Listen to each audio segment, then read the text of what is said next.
Hi friends, welcome to Kammu kitchen. ఈరోజు మనం చిటికెలో బనానా మిల్క్ షేక్ చేసుకుందాం. కావలసిన పదార్థాలు: banana, 2 banana, 1 cup milk, half cup sugar, dry fruits.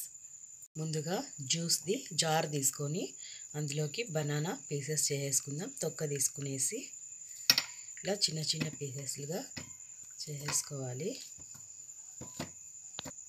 ఇలా బనానాని ఇలా పీసులు చేసుకోవాలి. ఇందులో షుగర్ హాఫ్ కప్ వేసుకోవాలి. ఇది ఫస్ట్ మిక్సీ పెట్టేసుకోవాలి. తర్వాత పాలు వేసుకొని మళ్ళీ పెట్టేసుకోవాలి.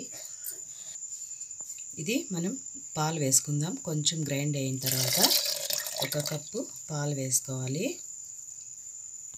ఇది మళ్ళీ జార్లో వేసుకున్నాం కదా పాలు, ఇది మళ్ళీ మిక్సీ పట్టేసుకోవాలి. ఇలా మిక్సీ పట్టేసుకోవాలి. ఇంకా గ్లాస్లోకి వేసేసుకుందాం. చూసారా, ఇలా గ్లాస్లోకి వేసేసుకోవాలి. 2 బనానాస్కి 2 కప్పుల మిల్క్ షేక్ రెడీ అయిపోయింది. Banana milk Sheikh. ఇప్పుడు పైనుంచి మనం డ్రై ఫ్రూట్తో గార్నిష్ చేసేసుకుందాం. ఎంతో ఎమ్మీగా ఉండే మిల్క్ షేక్ బనానా రెడీ అయిపోయింది. చూసారా, చిటికెలో మన బనానా మిల్క్ షేక్ రెడీ అయిపోయింది.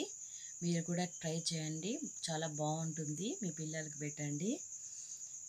మీకు నచ్చితే లైక్ చేయండి, కుదిరితే షేర్ చేయండి. తప్పకుండా సబ్స్క్రైబ్ చేసుకోండి. Bye friends.